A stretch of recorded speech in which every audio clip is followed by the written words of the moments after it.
All words are constructs.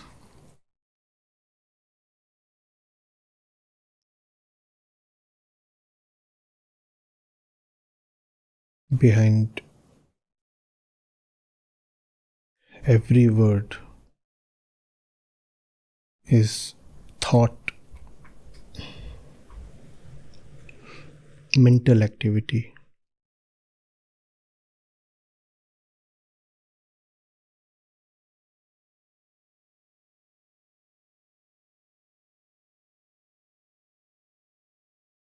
There is no word whose definition does not depend on other words. You cannot ever have a single word. It will be absurd.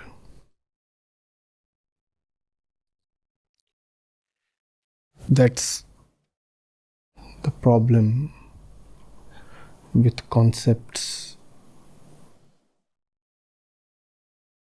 thoughts, and words in which concepts have been crystallized.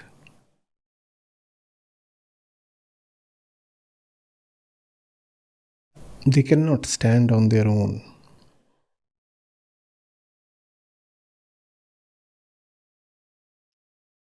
There is no independence there. What is a concept? That which depends on another concept for its definition.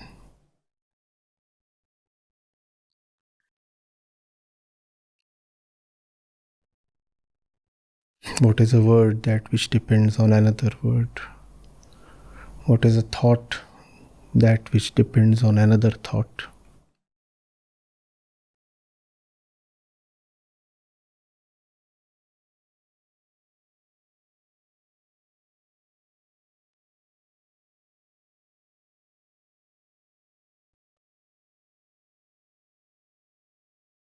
And at the center of all of these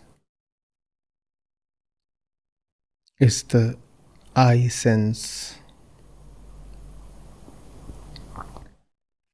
Not the pure I sense, but the I sense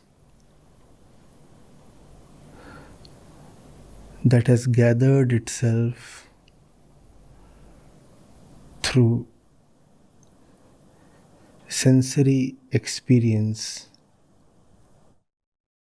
and physical processes.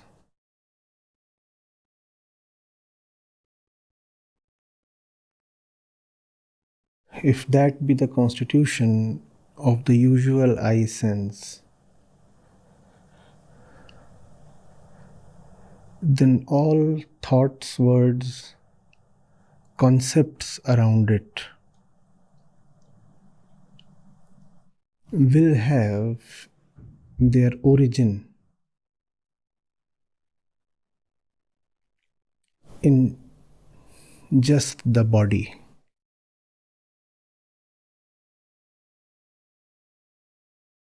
Without the body, no I. Without the I, no concept.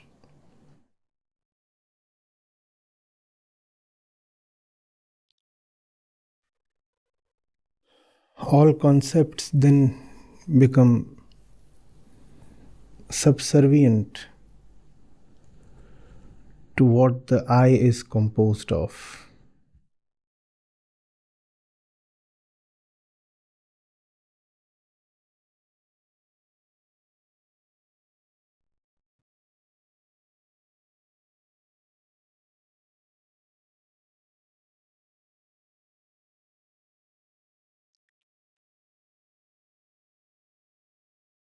And this, as we said, is the false I. It's a gathered I.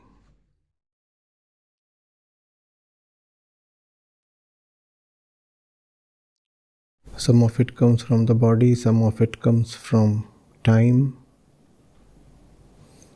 some of it comes from random experiences.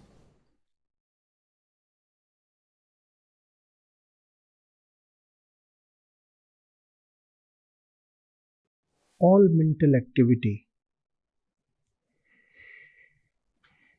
is then very helplessly dependent.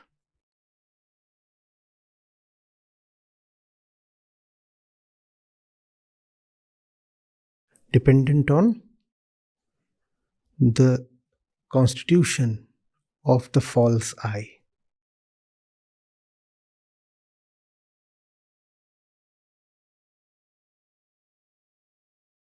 Thought is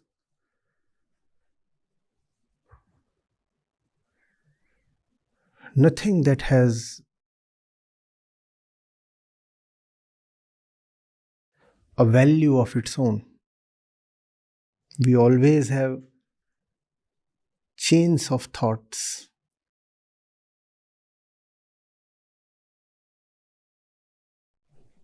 You cannot have a thought if it is not associated to the previous rung of the chain.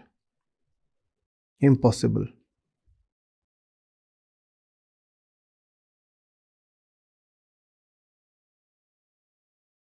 A totally free piece of thought, if there could be one,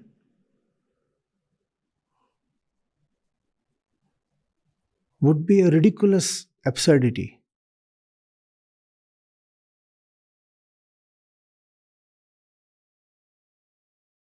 Thought is always a progression. What you are thinking right now is dependent on what you were thinking a minute back. Or what you are thinking of right now is dependent on something that just happened 5 seconds back.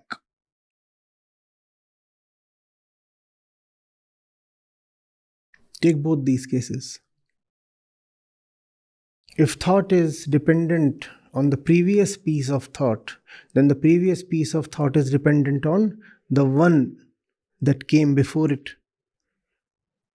And ultimately, all of that is coming from the I sense.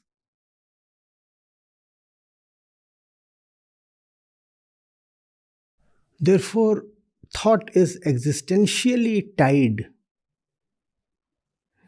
to the I. Wherever the I is, thought cannot go too far from it. Like a tethered animal.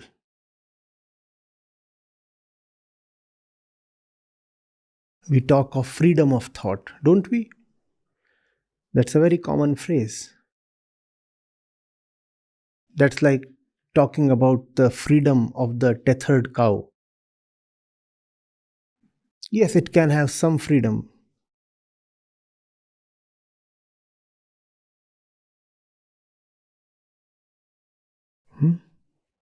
But not much.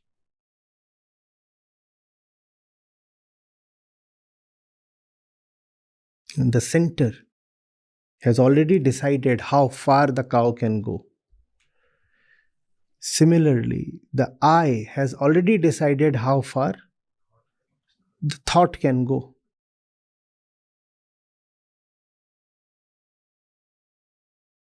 In the other case, even if thought is a reaction to a happening, who is the experiencer of that happening? The I. So again, thought has no freedom even in reacting to an external happening. External as in external to the body. Some random small projectile hits you. Will you have the same thought as this person if the same thing happens to him? No. I throw this thing at you, I throw this thing at him. The two of you are unlikely to get exactly the same thoughts. Why? Because thought is not just a function of this. Thought is much more a function of the one who received the impact within. Otherwise, the happening is just the same. The same towel thrown at him, same towel thrown at him. But the mental reaction is likely to be different.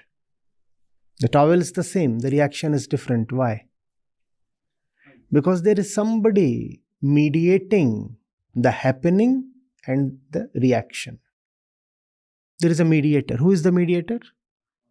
The I is the mediator. So again, here thought has no freedom. Thought is bound to the I. If thought is bound to the I, thought cannot go too far from the I. We talked of the cow. Even if the cow is given a long rope, can it fly?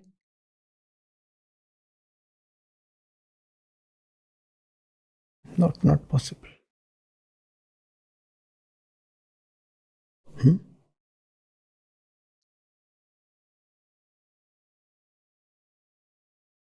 Then thought too cannot violate the dimension of the self. When I say self, I mean the usual accumulated false self. Impossible for thought to do that. We do not realize that. Because the cow can roam endlessly.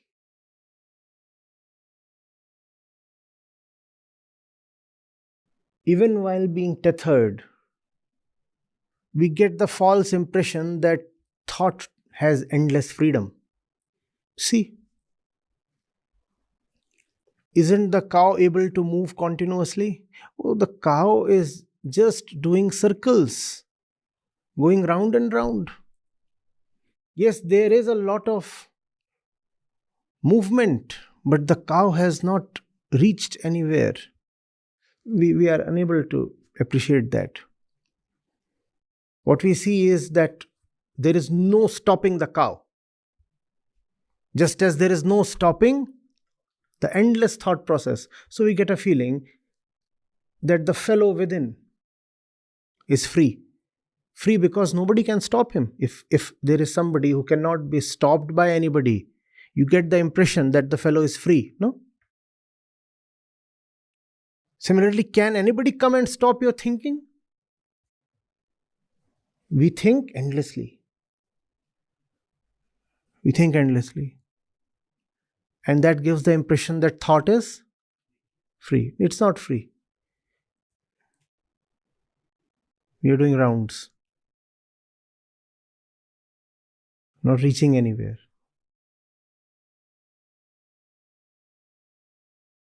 And even when we are doing those circles, at no point are we allowed to violate the dictums of the false center. Irrespective of where the cow is, can the distance between the cow and the center exceed the length of the rope? We do not see that.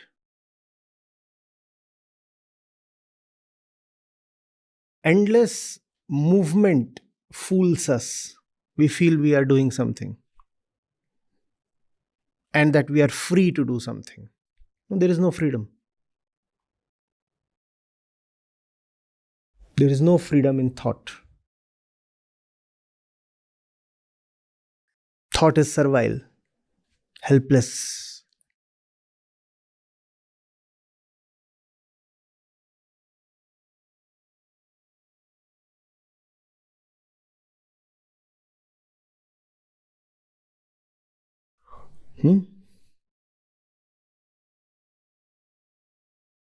Similarly,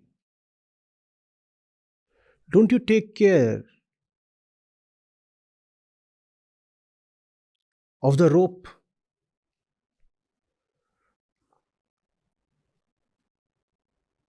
And the pin?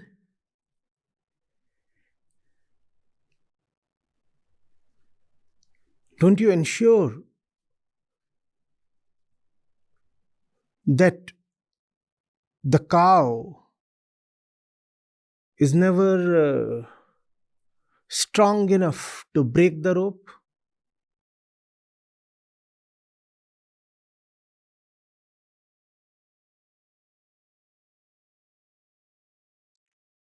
Similarly, thought too is never allowed by its center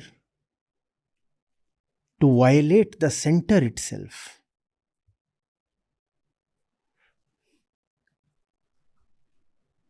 If you have a calf, what kind of rope do you use? A normal thin kind of rope would do. If you have a bull, oh, you'll bring a thick one.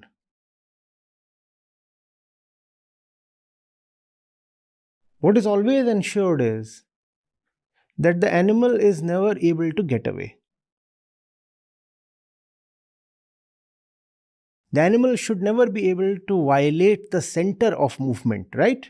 You can keep moving, but you will never violate the center. That's the condition, correct? The same condition is on thought. You can keep moving, but sorry, sir, you will never move in a way that uproots the center itself. Which means that thought can never expose the falseness of I. Thought can never uproot the false ego.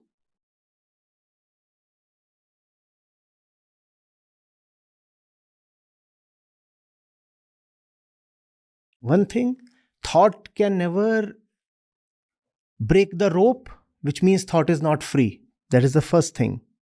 We got that, right? Thought is not free. Thought cannot fly away. Second thing, thought must respect the center.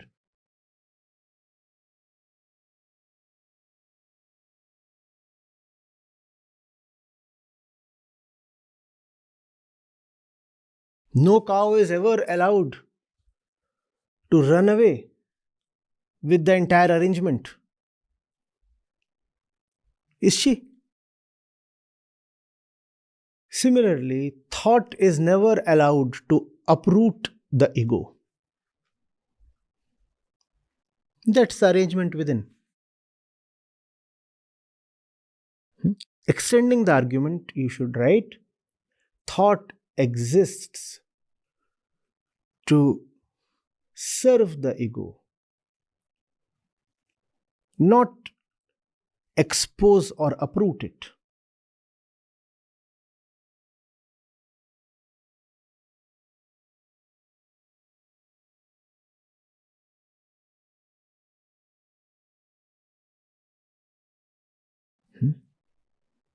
But the ego is false.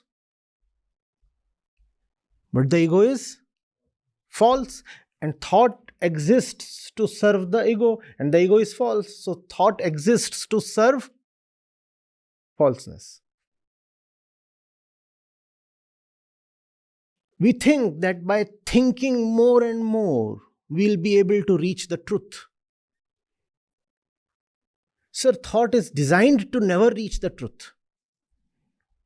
Thought is designed to protect its own center. Thought simply does not have the capacity, the brief, the power to uproot its own center, just like the cow. You may keep thinking endlessly about yourself, you will never know your truth, because thought itself is coming from the false.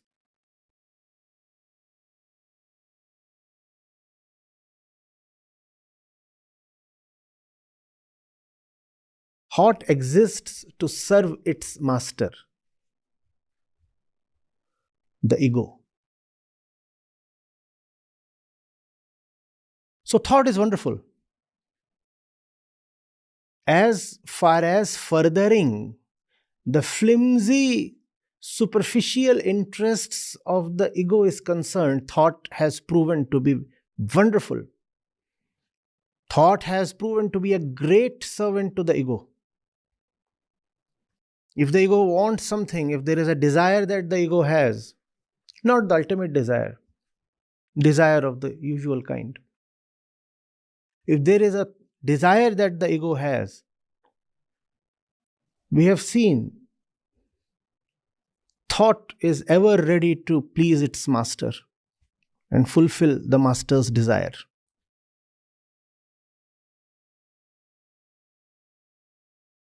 The room is too hot and humid. What does thought, like the proverbial jinn, bring you immediately? Here is AC, my Aka. You ask for it and thought will bring it to you. What is the air conditioner a product of? Human thought. Right? And that is the reason why our rabbits have been unable to invent or discover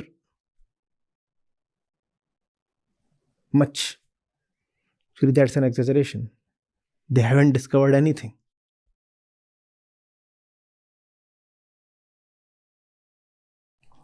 The human system, not that we are wonderfully blessed or something, just the human physical system, which is a thing of evolution. You evolved in a different way compared to the rabbits, that's all. Not that you are finer products of God or something, no. The human system is such that it has the capacity for thought. Even animals think, not that they don't think. But the thought chain in their brains does not go too far.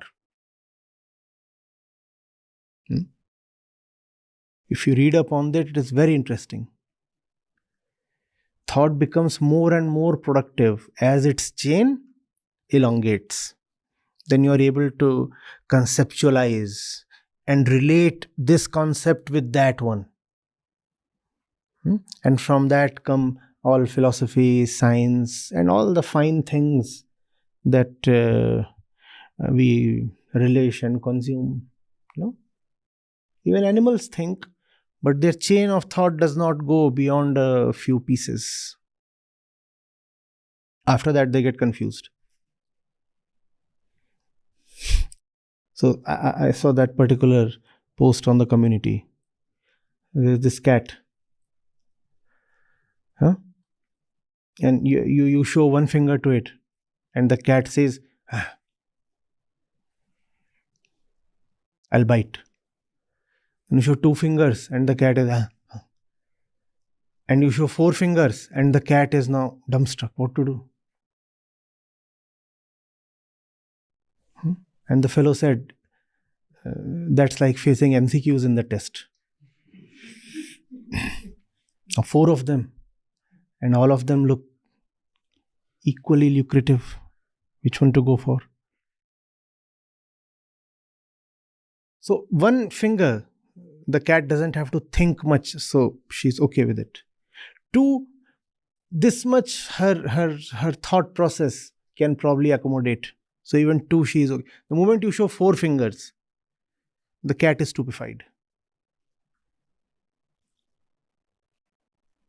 Human beings can extend this number 4 to 4 million, 4 billion. And that's why cats are where they are and we are where we are. So thought has been humble, very productive, extraordinary servant to us. Thought has given us language, culture, civilization, all of it is product of thought.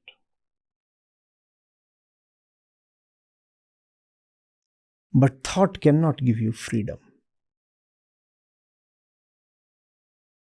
Thought cannot liberate you from who you are. Thought only serves you as you are. Please understand.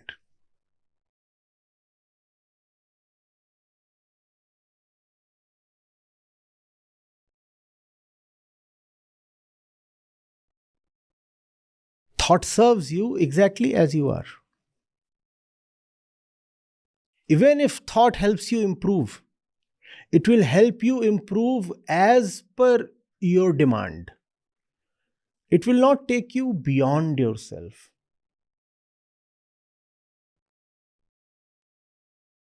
The little problem is, as human beings,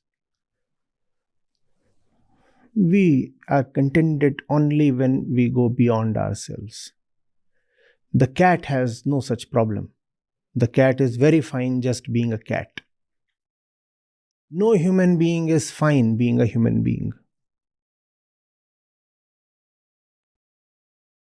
And that's why human beings over the history have tried to become everything that they can, including cats, rats. Have you ever found a cat trying to be a rat? But look at human beings. They want to be everything that's possible to be had.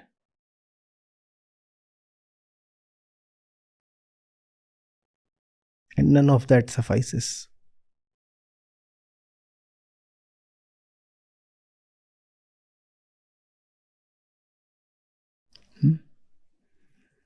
So, the jury is still out and will remain that way on thought.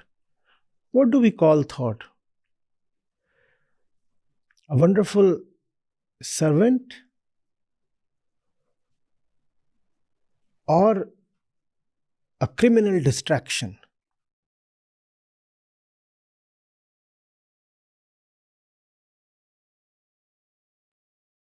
You can keep thinking all the time. The more you think, the more thought will be able to bring you the next object of your desire.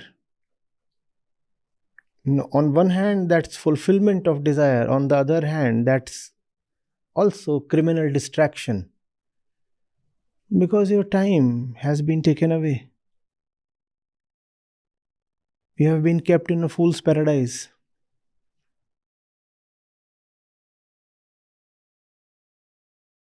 Thought gives you a lot of false positives. Yes, something great is happening. When actually what you want is freedom from yourself. Thought brings you more ingratiation.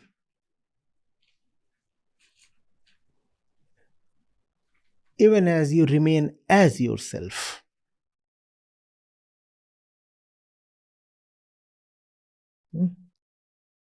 A crude analogy would be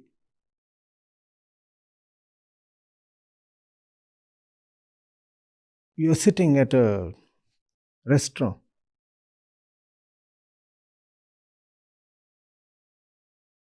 The menu card is extensive. Let's say thousands of items. But you are sick. Your heart is aching.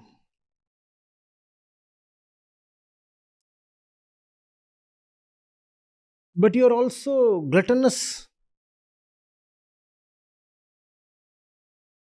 desirous.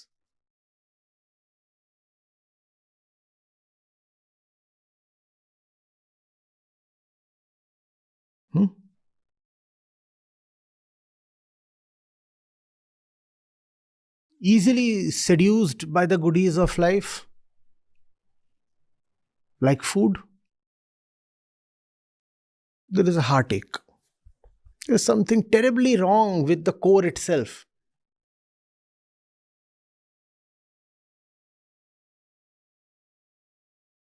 And thought is the waiter at the restaurant. Thought looks at you, finds you a little queasy. Thought says, fine. This is the latest dish from Italy. And as you relish that dish, you forget your heartache for a while. The relief doesn't last. Soon after, you are again squirming. This discomfort, something is happening. What does thought do? Says you just put your finger anywhere on the card. 5 minutes is all I'll take. And it brings you the next goodie. Thought keeps fulfilling your endless desires one after the other, or at least promises to do so. If a desire is not being fulfilled, thought says, I'm attempting, I'm finding out a way. I'm thinking, sir, bring me this particular one. Sir, right now it's not available, but I'll get it made for you. It will take a little longer than usual, 40 minutes, but I'll get it for you. Don't they do that? And you say, fine, I'll wait, 40 minutes is okay. Either I'll get it within 5 minutes or I'll get it in the future. That's thought. It's available and I'm finding out a way to pick it up, or I'm arranging for it in the future. And just as all this is happening, your heart is crying. Why is it the jury is still out?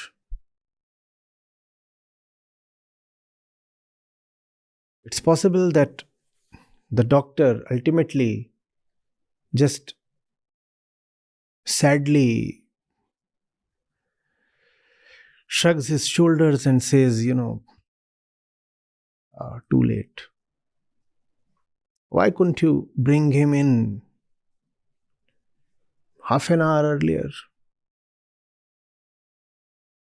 He could not be brought in because the servant was busy fulfilling his desires. And the servant is an able one. He does fulfill desires. Desires of the,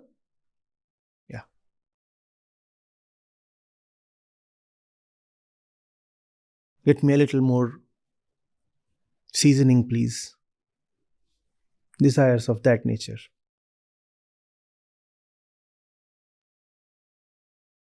Are you getting it?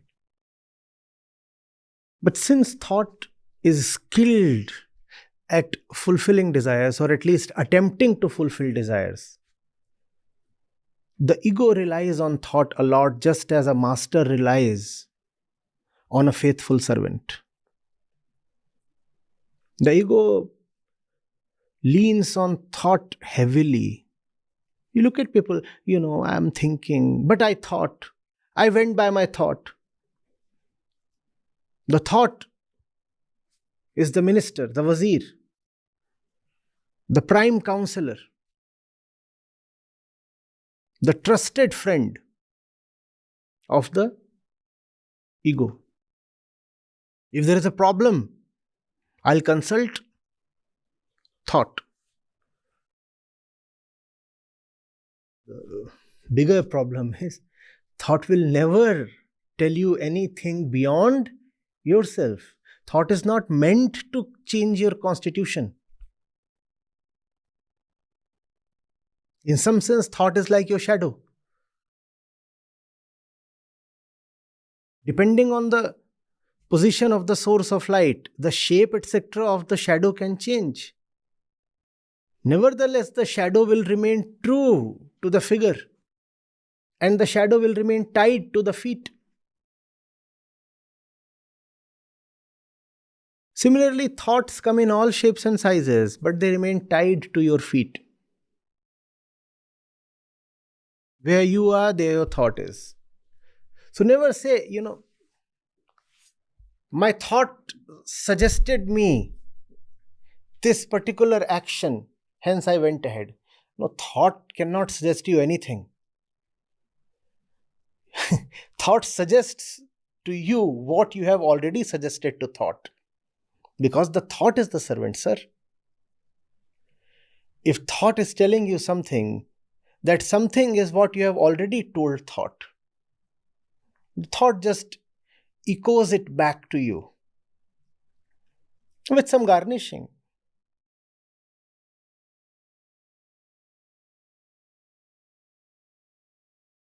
Can a servant tell a master something drastically unpleasant? Something like, you don't deserve to be a master. Can a servant tell the master something as unpleasant as, you are false? You don't deserve to be my master. Similarly, the thought does not simply have the capacity to bring the truth to the ego.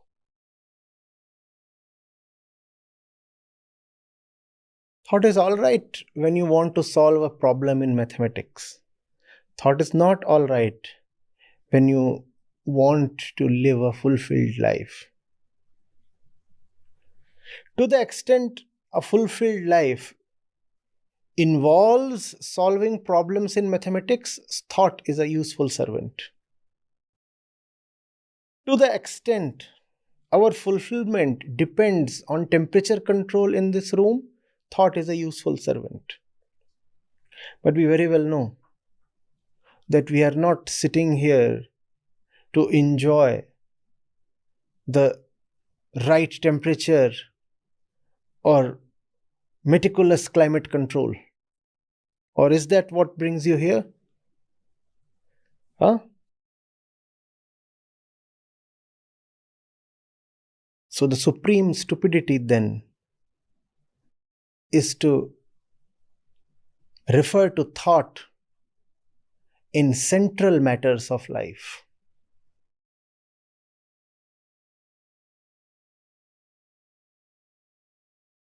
That's the reason the method for self-realization is self-observation.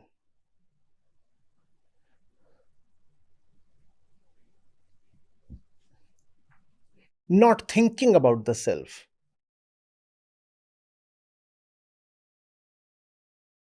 You are asked to look at things as they are right now.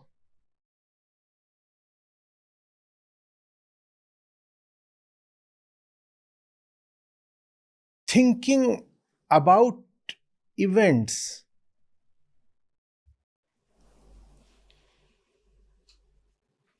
that have now been left behind doesn't help you much. To observe something is to know it as it is happening right now. And that's what leads to self-knowledge. I have to watch it as it is happening right now, with no interference of thought whatsoever. I'm looking at you, not thinking about you. That's observation, Atma Avlokan.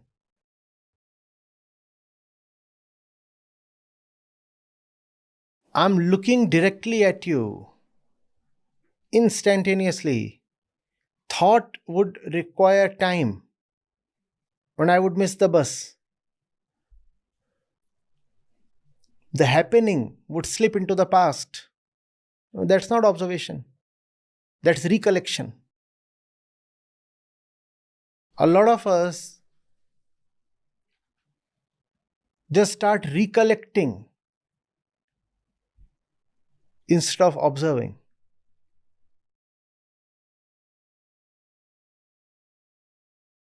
Observation is like examining a patient. Recollection is like post-mortem. You could not do anything when he was alive. Now that he is gone, you are all over his body. To observe is to see the situation as it is right now, not think about it. Just see.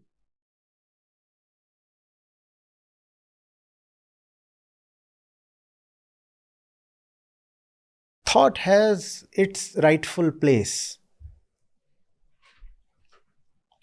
but not in the domain we are concerned with right now. Are you getting it? It's very easy to forget. Your thought is your servant. No, that's too mild a way to put it.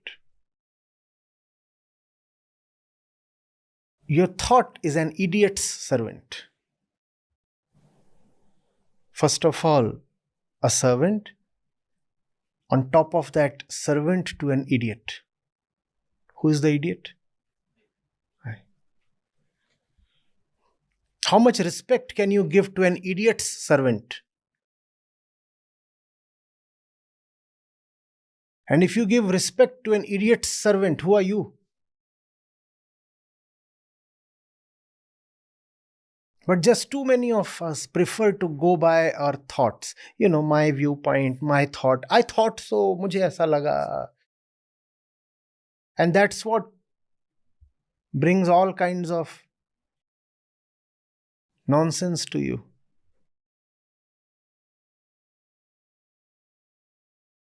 But I thought hard. That's like the cow running a marathon.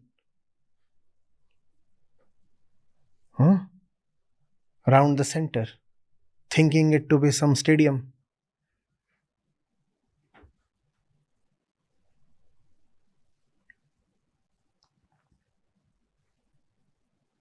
You're getting it?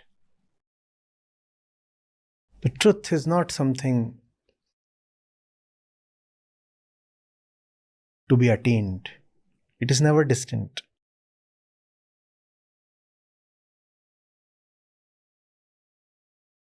It is lovelessness to try to approach truth through an intermediary.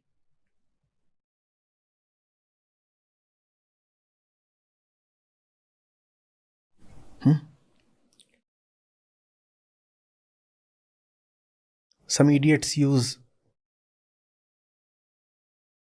some messenger even to send a flower or a love letter to the beloved. Don't have the guts. And they strongly believe that they might be slapped. The probability is high. So they want the messenger to run the risk.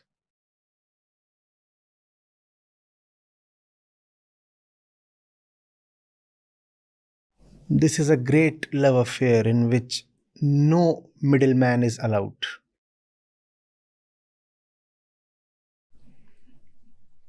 Facts are not even the door to truth. If you can be in instantaneous contact with the fact, here is the truth. You are in already. The door is flung open. The door is wide open. Actually, there never was a door at all. But we missed the bus. The thing is right there. But we don't show the love or the guts to approach it directly. What do we bring in between? Thought. The middleman. When you don't want to confront the truth, one thing you will have in ample measure is thought.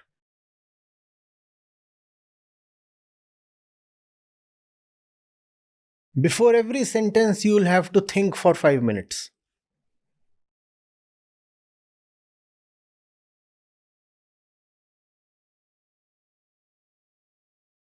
I will send you a message and ask for a reply. For 20 minutes, the screen will show Sanjay is typing. And ultimately, no message will arrive. Because he was just running round and round the false self to save a particular species.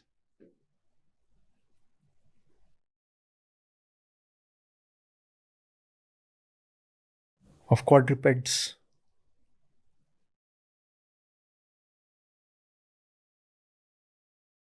Hindi is far better. I can simply say Gadaha.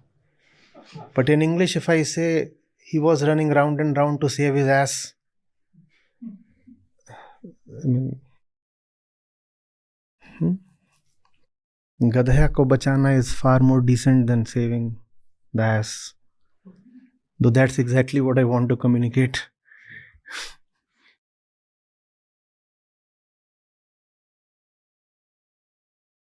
Anupam, why did you do what you do?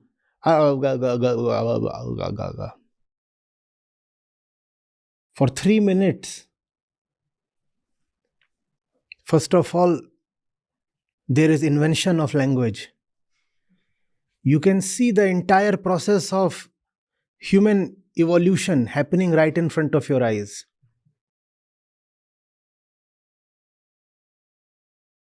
Here is some organism from the jungle just beginning to learn language.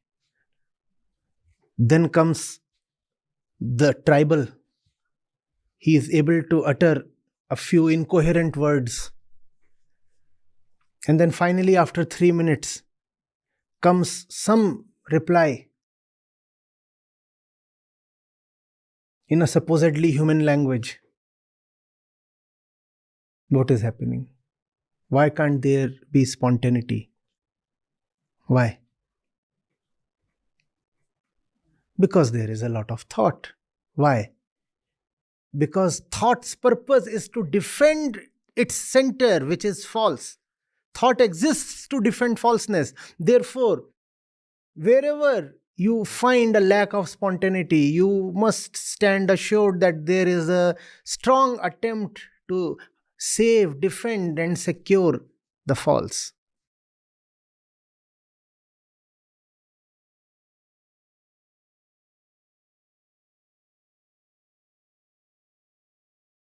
Yes, Raghav, where were you the entire night?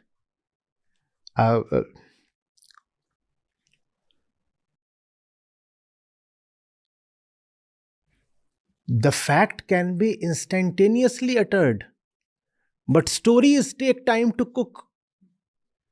And you also have to remember the story. Otherwise, the story coming from you will be very different from the story coming from them. And the next morning, your own story will change because your own memory is so unreliable. Do you see where thought is found so useful by the ego? In escaping the fact, in denying the truth.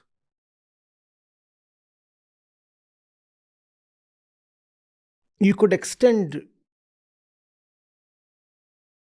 this line to say that even all this that thought fetches its master as means of desire fulfillment are only things to deny the truth. Not that thought is useful to deny the truth only in matters of day-to-day integrity. But everything that thought has brought man is in some way, direct or indirect, a means to deny the truth. You see, ideally, I should be comforted only by the truth. I should be happy only when liberated. But thought can bring me some nice toy and I will become happy for a while. So, what has the toy meant to me? It has meant denial of truth to me.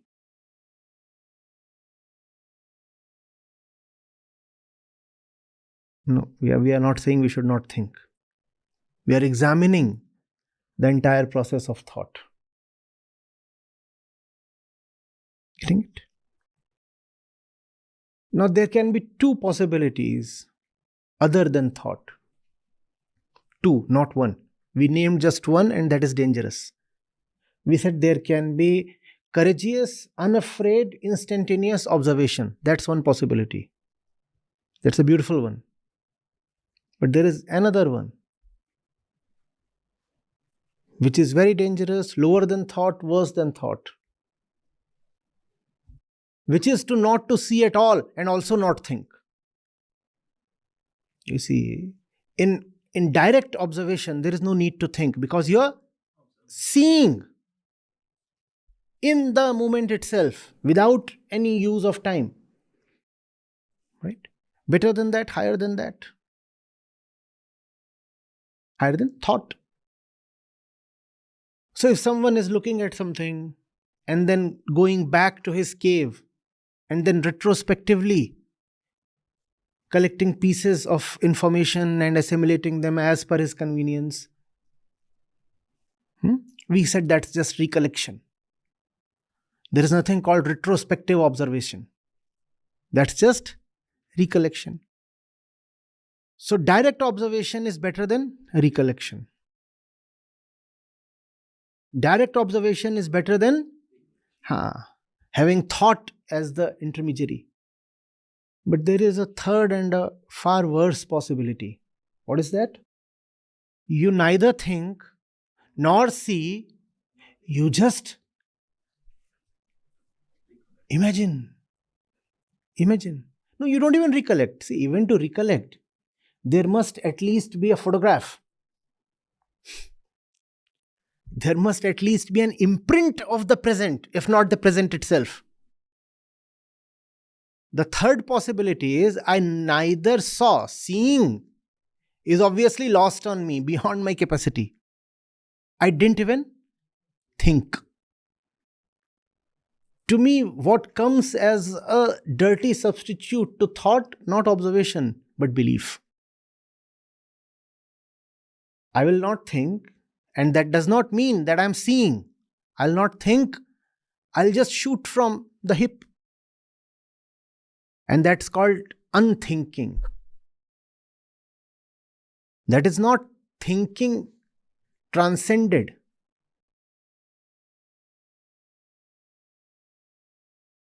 That's thinking betrayed. Not that you have gone beyond thought. You have not even thought. And that's why thought is no mean thing.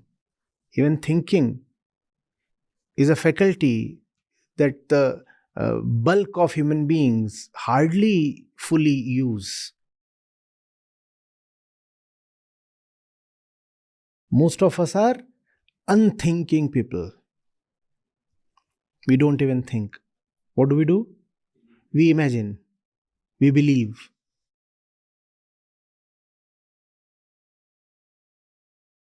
If there is no one else to give us something to believe in, we simply cook up something.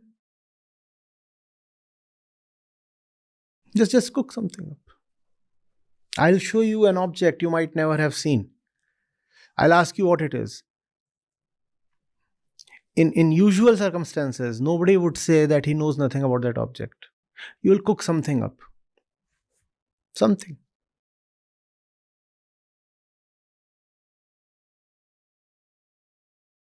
And that something can be cooked up extremely quickly. Thought is needed, not even there. I show you, okay. What is this? And an almost instantaneous reply can come without knowing anything about this. That does not mean you have observed. That means you have not even thought. That does not mean, I repeat, that you have transcended thought. That means you have not even thought. You are so disrespectful towards life that you have just uttered something. Life came to you with a situation. The greatest response would have been observation. Lower than that, I look at it, then I try to match it with my past. I think at least some effort is being made. Thought is not easy. We don't have thinkers aplenty, right? Only 1 out of 10 people really even thinks. 9 out of 10 people will look at it and will give some random, absurd, ludicrous reply, even without thinking. And that's unfortunately what the entire field of spirituality has become. Masters taught us that thought is not the ultimate thing. Thought has to be transcended. And what is the transcendence of thought? Instantaneous observation. That's what the teachers told us. That thought is not the final thing. What did we reduce that to? We said, okay, that means thought is not needed. So I can simply dream. The masters said, you must exceed thought. And what did we bring down that advice to? Abandon thought. We abandoned thought. We are not even thinking. Getting it? Now see what Sri Krishna is saying here. It's a beautiful commentary on mentation. And these two words, beautiful. When you think, that's mentation. When you observe, that's meditation. And lower than both of these is imagination. Imagination, mentation, meditation.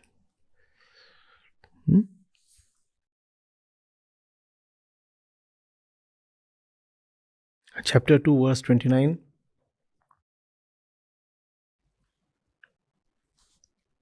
Some look at the self, Atma, as marvelous. Various approaches, varied attitudes. Others speak of it as wonderful. And others hear of it again as a wonder. And then there are others who keep hearing and do not understand anything.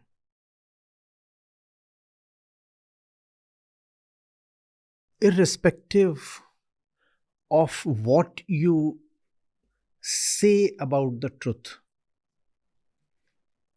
it's a violation. Because your words are coming from your mental activity.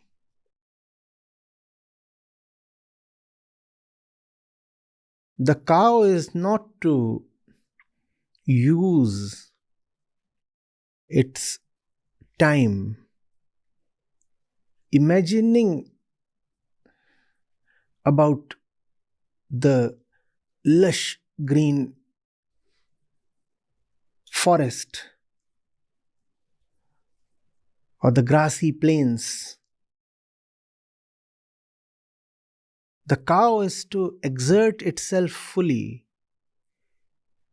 to break the rope.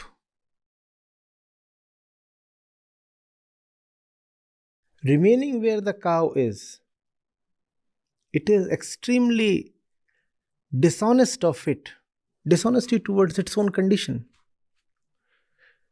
It is extremely dishonest of it to just dream of green pastures. Now, dreaming of those green pastures, extensive grassy plains, the cow can say, oh, those plains are infinite. Now, technically, she might be right. Probably. But existentially, she is a fraud. remaining within your little loop. You have used the word infinite. Shame on you. Technically, you are right. Existentially, you are a fraud. Look at your condition. How dare you bring the word infinite to your lips?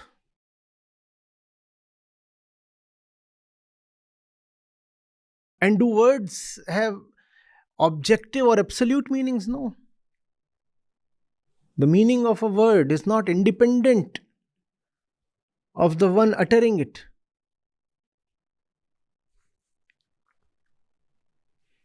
The word infinite becomes very finite when uttered by you.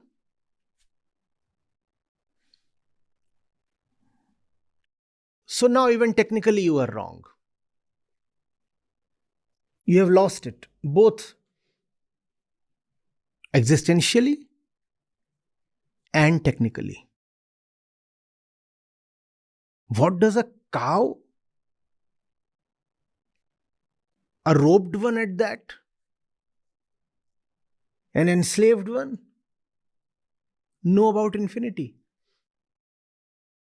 What right does a slave have to compose a poem on freedom? You'll say, no, but if he's a slave, why can't he dream? Why can't he compose a poem? Because that's dishonest. That time should have been used to challenge his slavery.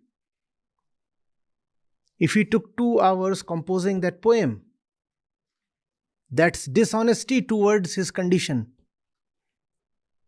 Those hours should have been used to challenge his condition. I understand.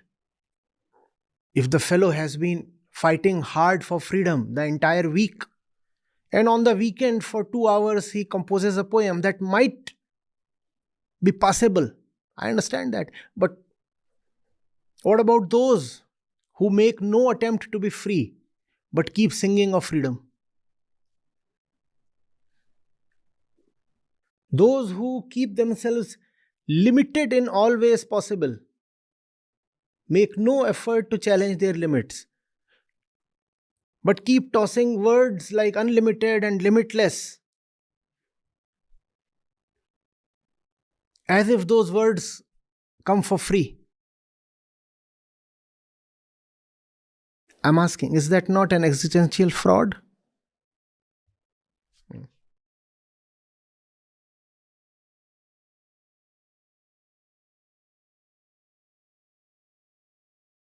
All concepts are very poor things. They will not enrich your life. They can fulfill some desires, but they will not please your heart. And since concepts are such poor things, Sri Krishna is saying, kindly do not reduce Atma to a concept. There are many who would take exception to this. They will be outraged, especially academics and philosophers. They'll say, no, but Atma is a concept. No, sir. If Atma is a concept, then it is not useful. We are not here to learn concepts. We are here to be liberated. If I take Atma to be a concept, then Atma is a small thing within the mind. And how can a small thing within the mind enable the ego to be free? The mind is a slave to the ego. If the Atma is a concept, then Atma is a small thing owned by the slave. Of what use is a small thing owned by the slave to the master?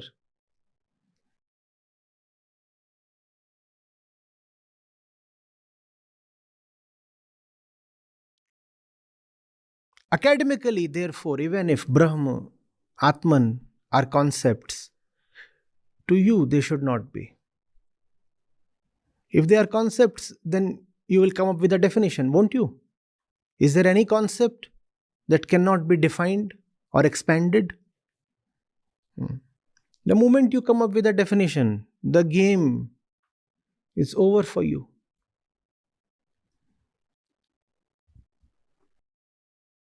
I often say one of the chief reasons behind India's decline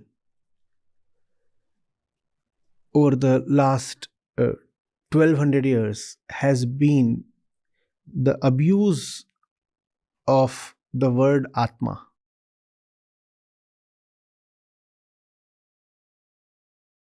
It's been more than around 1200 years to Acharya Shankar.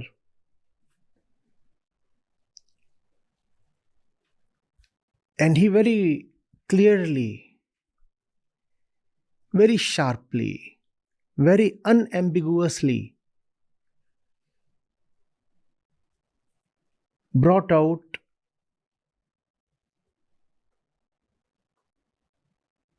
the unapproachable, unthinkable nature of the true self. It was very clear. Atma is not something you can write songs about.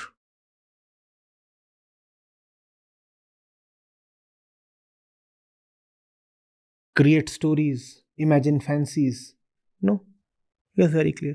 But after him, the word Atma got totally corrupted and polluted. And that coincides with the period of India's downfall.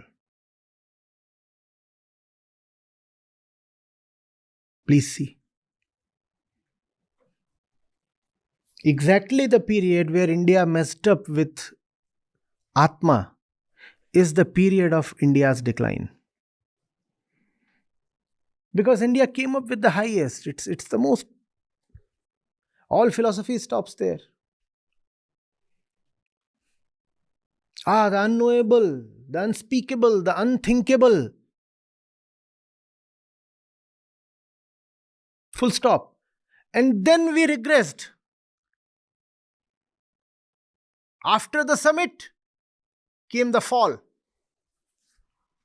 And we started creating all kinds of stories about Atma. And all kinds of Puranic literature came up and said Atma is doing this, and Atma is of this color, and Atma is of that size, and Atma flies, and Atma crawls, and Atma enters the womb.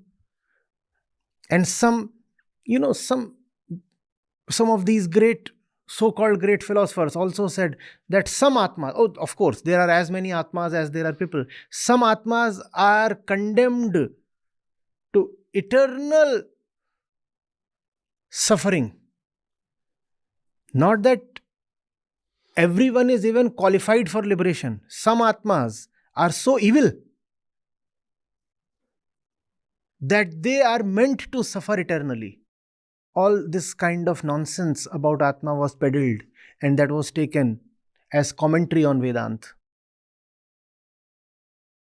And mind you, that was the time of India's decline. We lost it out in all ways possible.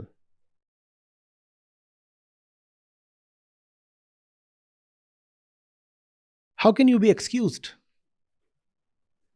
When you have the highest and you corrupt it, how can you be excused?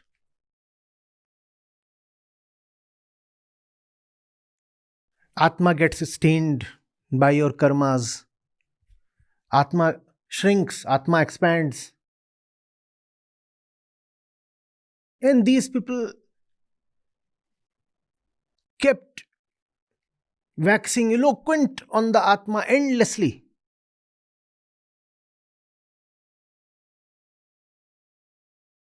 Just the ego trying to lay its dirty hands on the highest possible.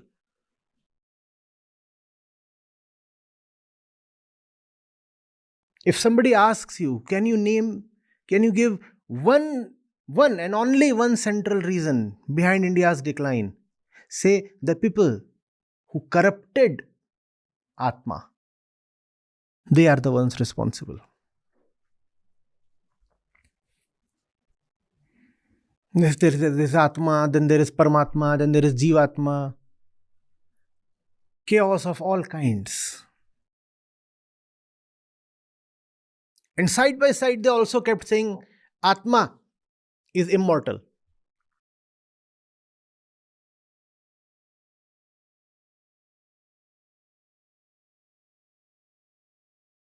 The body dies, Atma is immortal.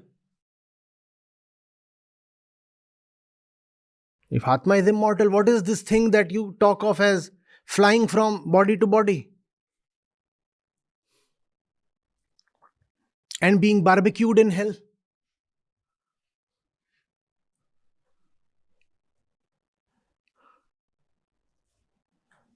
No logic whatsoever. And we as Indians should be ashamed that we allowed this nonsense to pass. We didn't question it, we didn't reject it, we didn't call out the bluff. We let the idiots rule.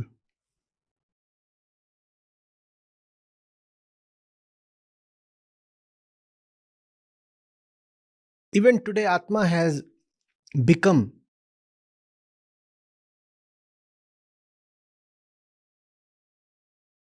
the preferred word for any vague emotion that you have. If there is something that you are unable to look at clearly, you simply say, oh, this is Atma.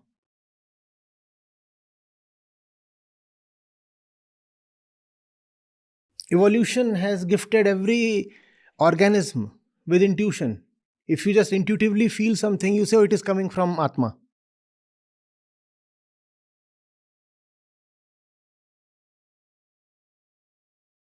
The fellow has some gastric trouble, some gas problem, and he says, my Atma is paining.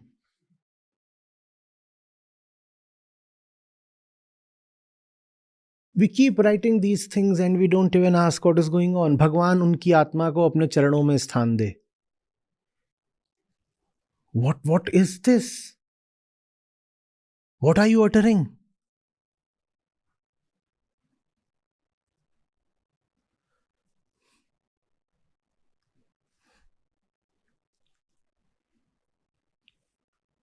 Don't you see the falseness, the illogic, the stupidity, the contradiction?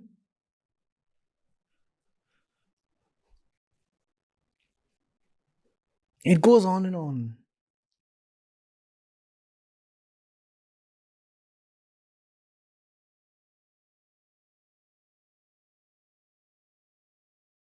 When a nation loses its philosophy, it has lost its life. We are not beasts. And a nation is not a jungle. We are human beings. And a nation is built on a philosophical foundation. If the philosophy itself gets rotten, how will the nation not decline?